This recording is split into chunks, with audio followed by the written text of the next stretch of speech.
ഈ പരാതിയൊക്കെ കൊടുത്തിട്ടും എന്തായി എന്ന് കൂടി അറിയണമല്ലോ. അരുൺ സോളമൻ തുടരൂ. അരുൺ സോളമൻ തുടരൂ.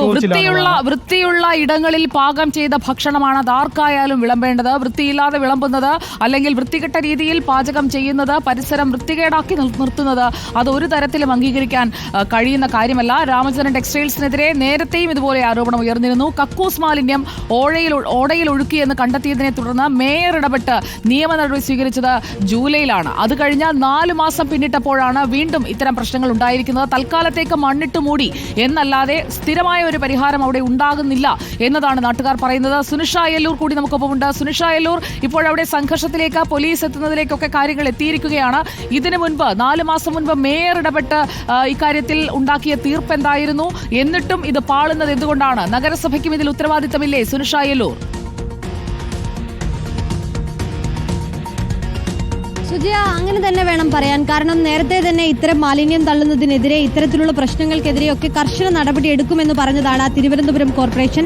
അതേ ഒരു പശ്ചാത്തലത്തിൽ തന്നെയായിരുന്നു നേരത്തെ, കൃത്യം പറയുകയാണെങ്കിൽ ജൂലൈ 20-നാണ് ഇത്തരത്തിൽ രാമചന്ദ്ര ടെക്സ്റ്റൈൽസിനെതിരെ മറ്റൊരു പരാതി കൂടി ലഭിക്കുന്നത്. അത് രാമചന്ദ്ര ടെക്സ്റ്റൈൽസിലെ ഈ കക്കൂസ് മാലിന്യം അത് ഓടയിലേക്ക് തള്ളുന്നു എന്നതായിരുന്നു അന്ന് പരാതിയായി വന്നത്. വീഡിയോ സഹിതം മേയർക്ക് പരാതി ലഭിക്കുകയായിരുന്നു. ഉടനെ തന്നെ അവർക്ക് നോട്ടീസ് അയക്കുകയും എന്താണ് കാരണമെന്ന് അറിയിക്കണം, വിശദീകരണം വേണമെന്ന് ആവശ്യപ്പെടുകയും ചെയ്തു. SHOയ്ക്ക് FIR രജിസ്റ്റർ ചെയ്തുകൊണ്ട് കേസ് എടുക്കണമെന്നൊരു നിർദ്ദേശവും മേയറുടെ ഭാഗത്തു നിന്നും ഉണ്ടാവുകയും ചെയ്തിരുന്നു. അതിന് പിന്നാലെ തന്നെ ഈ നടപടികൾ കൈക്കൊള്ളുകയും ചെയ്തിരുന്നു, നടപടിയിലേക്ക് കടക്കുകയും ചെയ്തിരുന്നു. പക്ഷേ അതിനുശേഷം 4 മാസം പിന്നിട്ടു. അതിനുശേഷമാണിതാ ഇപ്പോൾ ഇങ്ങനെയൊരു പ്രശ്നം. ഇത് അതിനു മുന്നേയുമുള്ള പ്രശ്നങ്ങൾ തന്നെയാണ്, പക്ഷേ ഇത്രയധികം രൂക്ഷമാകുന്നത് അതാ ഇപ്പോഴും ഇത്തരത്തിലുള്ള മാലിന്യ പ്രശ്നങ്ങൾ രൂക്ഷമായി കൊണ്ടിരിക്കുന്നു എന്നത് തന്നെയാണ് അതിൻ്റെ ഉത്തമ ഉദാഹരണമാണ് സുജയ നമ്മൾ ഇവിടെ കാണുന്ന ഈ ദൃശ്യങ്ങൾ പോലും. കാരണം കൃത്യമായി ഇവിടേക്ക് നമ്മൾ കടന്നു വരുമ്പോൾ പോലും ഒരാൾക്ക് മൂക്കുപൊത്തിയല്ലാതെ ഇവിടേക്ക് കയറാൻ പറ്റാത്തൊരു സാഹചര്യമായിരുന്നു കാണാൻ കഴിഞ്ഞിരുന്നത്.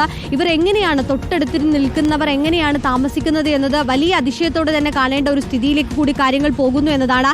തുടക്കം മുതൽ തന്നെ സുജയ് പറഞ്ഞതുപോലെ കൃത്യമായ നടപടിയെടുക്കുമെന്ന് കോർപ്പറേഷൻ പറഞ്ഞിട്ടുണ്ടെങ്കിൽ പോലും എന്തുകൊണ്ട് അതിലൊരു കൃത്യമായ നടപടികൾ കൈക്കൊണ്ടിട്ട് പോലും പിന്നെയും ഇത് ആവർത്തിക്കുന്നു എന്നത് തന്നെയാണ് ചോദ്യമായി ഉയരുന്നത്. ഒരുപക്ഷെ ഒരു നടപടി എന്ന രീതിയിൽ ഒരു 5 ദിവസത്തേക്കോ 6 ദിവസത്തേക്കോ ഇവരോട് ഒരു വിശദീകരണം ചോദിച്ചുകൊണ്ട് വീണ്ടും അതിന് തുറക്കാനുള്ള ഒരു അനുമതി കൊടുക്കുന്നു. അല്ലെങ്കിൽ അത്തരത്തിൽ നടപടികളൊക്കെ തന്നെയും ആ കണ്ണിൽ പൊടിയിടുന്ന തരത്തിലേക്ക് മാറുന്നുണ്ടോ എന്നത് തന്നെയാണ് സംശയമായി ഉയരുന്നത്. അതുകൊണ്ട് തന്നെയാണ് പിന്നെയും ഇവർക്ക് ഇത്തരത്തിലുള്ള കാര്യങ്ങൾ ചെയ്യാൻ അത് പ്രേരിപ്പിക്കുന്നത് എന്നത് തന്നെയാണ് മനസ്സിലാക്കാൻ കഴിയുന്നത്. ഏതായാലും അത് തന്നെയാണ് ഇവിടുത്തെ ദൃശ്യങ്ങളും ചൂണ്ടിക്കാണിക്കുന്നത് എന്ന് തന്നെയാണ്. അല്പസമയം മുമ്പ് ഒരുപക്ഷെ നമ്മൾ ഇങ്ങോട്ട് കയറി വരുന്ന സമയത്ത് തന്നെ ഈ പ്രശ്നം പുറത്തേക്ക് അറിയാതിരിക്കാനാണ് ഒരു കൂട്ടം പേർ ശ്രമിച്ചത് എന്നത് തന്നെയാണ് വ്യക്തമാകുന്നത്. കാരണം ഇവിടെ വന്നപ്പോൾ തന്നെ അത് ഇങ്ങനെയല്ല, നേരത്തെ തന്നെ ഇവരോട് സമയം പറഞ്ഞതാണ്, ഇവരോട് ഈ നാട്ടുകാരോട് ഈ കാര്യങ്ങൾ പറഞ്ഞതാണ് എന്ന് തുടങ്ങി ഇവിടെയുള്ള തൊഴിലാളികൾ എത്തുന്ന ഒരു കാഴ്ചയാണ് കണ്ടത്. പക്ഷേ ഇവിടുത്തെ നാട്ടുകാർ പറയുന്നത്, അല്ലെങ്കിൽ തൊട്ടടുത്ത് താമസിക്കുന്നവരൊക്കെ തന്നെയും പറയുന്നത് അവർ നേരിടുന്ന ഒരു ബുദ്ധിമുട്ടുകളാണ്. ഒരുപക്ഷെ ഇപ്പോൾ മണ്ണിട്ട് നികത്തിയതുകൊണ്ട്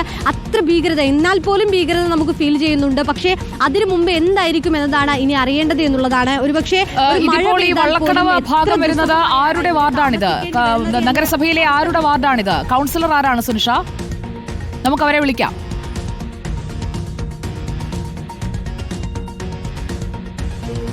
സുനിഷ, ഇത് ഗായത്രി ബാബുവിന്റെ വാർഡല്ലേ?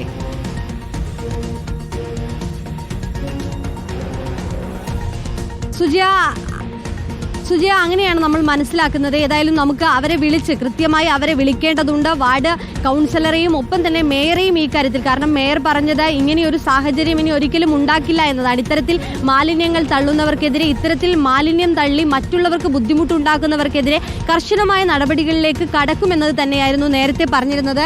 ഏതായാലും തീർച്ചയായും നമ്മൾ അവിടെയുള്ള ബുദ്ധിമുട്ടുന്ന മനുഷ്യർക്കൊപ്പം തന്നെ തുടരുകയാണ്. സുനിഷ, എന്നിവരാണ് വിവരങ്ങൾ നൽകിക്കൊണ്ടിരിക്കുന്നത്. സുനിഷ, ഞാനത് TV പ്രസാദിലേക്ക് പോവുകയാണ്. TV പ്രസാദ്, നേരത്തെ അവിടെ പോലീസൊക്കെ എത്തിയിരുന്നു. പ്രത്യേകിച്ചും അവിടെ ഈ കൃത്യമായി യൂണിയൻ പ്രതിനിധികളടക്കം രംഗത്ത് വരുന്ന ഒരു സാഹചര്യം നമ്മൾ ഈ തത്സമയം വിവരങ്ങൾ നൽകുന്നതിനിടയിൽ, ലൈവ് തോണിനിടയിൽ കാണുകയാണ്. നമ്മൾ ജനങ്ങളിലേക്ക് എന്താണോ സംഭവിക്കുന്നത് അതിന്റെ നേർചിത്രമാണ് എത്തിക്കുന്നത്. ഒറ്റ ദിവസത്തേക്കോ 2 ദിവസത്തേക്കോ മണ്ണിട്ട് മൂടുകയല്ല, ശാശ്വതമായ പരിഹാരം വേണം.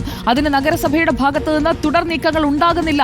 ഇത്രയും പ്രശ്നം അവിടെ ഉണ്ട് എന്ന് മനസ്സിലാക്കിയിട്ടും അവിടേക്ക് വാർഡ് കൗൺസിലർ പോലും എത്തിയിട്ടില്ലേ പ്രസാദ്?